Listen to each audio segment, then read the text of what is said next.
What? Did you actually expect me to do anything? Well, the joke's on you because I expected the Sens to do something this week, and that joke was on me. Seriously, if I'm DJ Smith, I march up to Pierre Dorian's office and I ask him if I can ice a bunch of trash cans for the next game. Will it get a better result? No, but at least when you get pounded, you'll have an excuse why. What an ugly week to be a Sens fan. How are the young guys now? I finally did it. I scored again. Quit taking penalties. The Sens are gonna blow this game. Way to tie up the stick in front. Not. Well done. Just well done. You better believe we're gonna be having a penalty chat at the end of this one. What a time to be alive! What a long and brutal season that was. This team, man! Thankfully, the whole week wasn't completely awful, and that takes me to game number 1. The Sens played a pretty decent 40 minutes of hockey, took advantage of a pretty shaky Connor Hellebuyck, and took a 3-2 lead into the third period. Unfortunately, once again penalties and sloppy play bit them in the behind, as the Jets score 4 times in the third and win the game 6-3. So first off, what did I like from this contest? Well, after a pretty ugly performance in their last game against Winnipeg, the fact the Sens were able to bounce back and put a pretty decent effort onto the ice was at least sort of encouraging in this one. Admittedly, I didn't actually watch the game as it was on at 10 o'clock at night and I had to get up at 4 in the morning to go to work, but from the highlights, looked like the Sens at least put an effort out. Obviously, I didn't think any of their 3 goals were all that good. I thought Hellebuyck was shaky, but credit the Sens for taking advantage. Unfortunately, the Sens couldn't put the game away in the third again, and it bit them again. And that leads me to what I didn't like, the way they finished that hockey game. The Sens took 2 penalties in the third period, turned the puck over a number of times, and allowed the Jets to just completely run away with the hockey game. They get outshot 20-4 in the period and just completely come unglued. Despite coming completely unglued in the third and really putting forth an ugly effort, I actually was less disappointed in the Sens in this game than I was when they blew the lead on home ice. Young teams are going to blow hockey games. This was one of those games that I can at least accept that they blew. Unfortunately, it still doesn't mean that I like the way they played in that third. Thankfully, after losing 3 straight to Winnipeg, the Sens got to go to Vancouver to take on a Canucks team that had just gotten hammered in back-to-back games by the Canadiens. Looking to snap a streak against a struggling team? Yeah, that didn't happen in this contest. The Sens seemed to hang around in this contest for the most part, but as the game wore on, it got uglier and uglier, and the end result was ugly embarrassment. The Canucks score 3 times in the last 8 or 9 minutes to turn a 4-1 game into a 7-1 thumping. 7-1 game. There's not a whole heck of a lot to like from that game.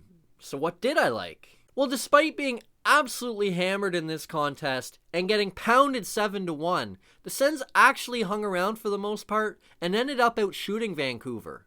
And the truth is, like I said, the end result looked ugly, but the Sens did at least kind of hang around in this game. It was 4-1 with about 7.5 minutes left. That's not an awful result, but then you give up 3 goals in the last 7 minutes, and it looks really bad. Unfortunately, that's what we had in this game. The Sens hung around for a while, but the result didn't end well. So naturally, while I did like the fact the Sens were able to hang around for a while, I didn't like a number of things. Goaltending, rebound control, end zone coverage, they were all atrocious. But my biggest gripe from this game was the way the Sens responded after cutting the deficit to 2-1. You get a goal, you make it 2-1, and then 20 seconds later, you give up another one, and you're immediately back down by 2 again.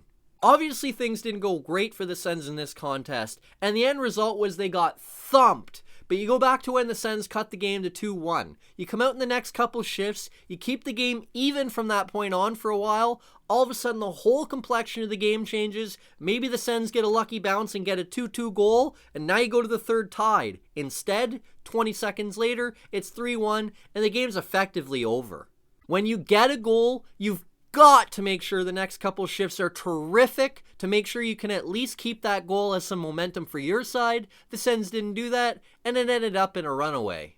Fortunately, thanks to this COVID and these little baseball series that are going on, the Sens didn't have to wait long to take on the Canucks again.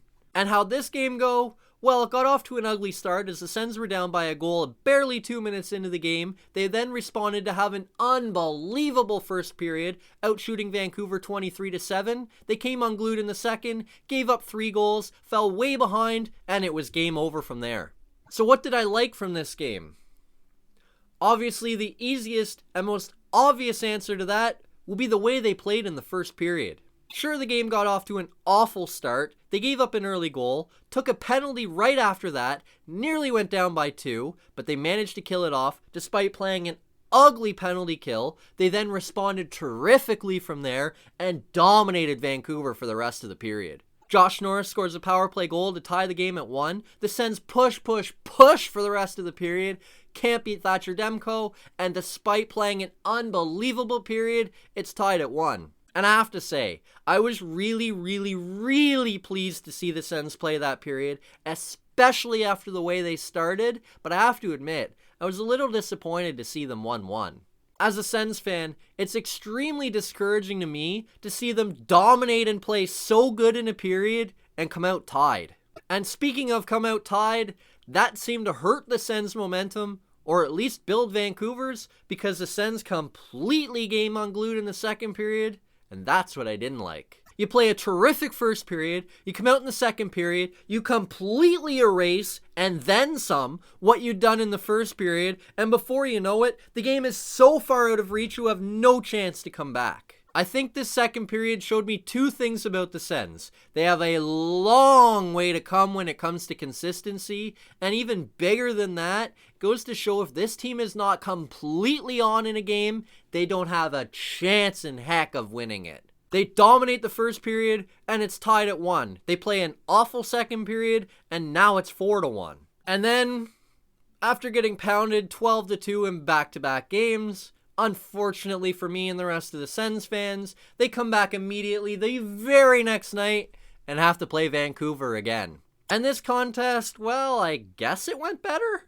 The Sens come out in the first period, give up a power play goal about 5 or 6 minutes into the period, give up another one barely halfway through the first period, dig an early 2-0 lead, and are never able to recover as they lose 4-1. So what did I like from this contest? Honestly, their effort for the most part was pretty good despite losing 4-1. Honestly, there wasn't a whole heck of a lot to like and pinpoint from the Sens in this contest, but the effort just seemed to be there. They weren't particularly great offensively or defensively, but they at least seemed to be working hard, and that was an improvement from the last week.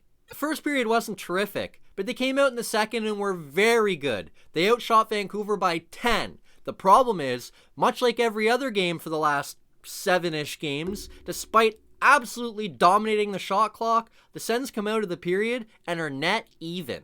Even the third period wasn't awful. The Sens didn't do a great job, but they at least sort of tried. And while the effort was at least sort of there, what didn't I like? Well, there was a lot to dislike again, but the 2 biggest things for me in this game were goaltending and end zone coverage were both embarrassingly bad. I mean, you look at the 4 goals. The first goal, that's on Josh Brown. What is he doing? I mean, you're killing a penalty. You've got Brock Boeser on the goal line, and you're standing in the face-off dot. Boeser easily can just cut in front, go, oh look, a wide open net, fire it by Matt Murray, and it's 1-0. Poor Erica Branson standing in front looking at 2 guys going, which one do I cover? Which one do I cover? And of course you can't cover them both, so there's one guy wide open, and Boeser gets the goal. Then the second goal, yeah, it was a shot block, but why is Matt Murray laying completely flat on his stomach by the time Elias Pettersson gets that puck? That's on Matt Murray, and it's 2-0. Then the Sens completely fall asleep on the penalty kill, go for an awful change on a dump. Holtby gets a puck, fires it all the way back down the ice to Boeser. He has a wide open lane to skate in, beat Matt Murray, which, yeah, that wasn't a very good goal. But where was the defenseman? So we'll blame that on both end zone coverage and goaltending. And then the 4th goal, Tanner Pearson scores from behind the net. So, yeah. End zone coverage, not good. Goaltending, really not good. That's what I didn't like. Thankfully, I don't have to talk about poor play from the Sens games anymore. Unfortunately, now it's time for the 3 stars of the week. And after a week like this, oh boy, is is there anybody worth picking? Well, after some big time soul searching, I guess I have my 3 stars. As always, let's start with star number 3. My star number 3 from the last week was Connor Brown. Connor Brown won't show up a ton on the score sheet this week, nor did he have like a knockout, stand-up, lights-out kind of a week. But I thought Brown was real solid, put in a pretty solid effort most of the time, generated a number of terrific scoring chances both 5-on-5 and while short-handed. Unfortunately, he just couldn't bury them. Connor Brown kind of reminds me a lot of a younger Ryan Dzingel, a guy that got a number of scoring chances, but no matter how hard he tried, just didn't seem to be able to find the back of the net. As Dzingel got older and he got more and more chances, he seemed to at least bury more of them in Ottawa. So hopefully, Connor Brown can start doing the same. Now, some of it's bad luck, like Connor Hellebuyck not being able to stop a beach ball against the Sens in Winnipeg. Then every time Connor Brown has the puck, he's making 10-bell saves all over everywhere. But at some point, Brown's got to score a goal. And I really like the guy, so I'm rooting for him. And speaking of a guy who did score a goal, that brings me to star number 2. This guy easily could have been a 3-star with the Sens last week. I instead decided to put his line mate in the 3 stars instead.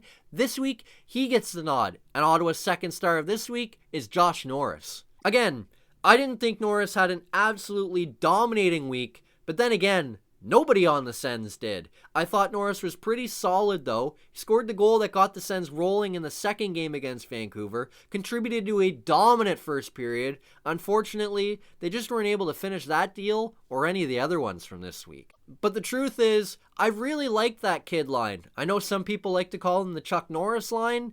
I like to call them the kid line, and I think they've been really good. Norris is the center of that line, and as the center, he deserves a ton of credit for their success. And that leads me to star number 1. He easily could have been the number 1 star for the Sens last week. He easily is the number 1 star for the Sens this week, and has been by far, without a doubt, the best player for the Sens all season long. And this week's number 1 star of the week is Nick Paul. It took Nick Paul a long time to finally crack the Sens lineup, but actually last year he was pretty solid. And so far this year, like I said, he's been by far the Sens' best player. Much like Connor Brown, he's not going to show up a ton on the score sheet, but he has picked up quite a few points already this season. He's worked very hard, and he's been terrific defensively. A perfect example of the kind of season that Nick Paul has had so far this year. The Sens lost 7-1 to Vancouver. They had 6 players that were -3 or worse.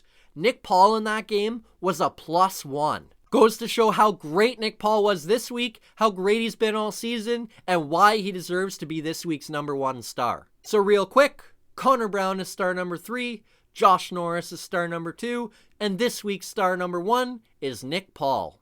And that leads me to this week's most disappointing player. Maybe this isn't a fair comment because maybe I shouldn't be expecting much of him anyway, and the truth of the matter is, I don't, because he's kind of a bottom pair, maybe not even in the lineup guy, but he had a really tough week this week, and so my most disappointing player of this week for the Sens is Mike Riley. Again, Mike Riley isn't a key cog for this team, and on some nights might not even make the lineup. But this week, he had a tough time. He got victimized a number of times and was one of the players that was -3 for the Sens in that 7-1 loss. Admittedly, Riley was a +1 and looked pretty decent in the first game against Winnipeg, was then -3 in the second game, -3 in the third game, and -1 in the fourth game. And I can recall one specific play in the third game where Riley completely blew it, fell down in the neutral zone,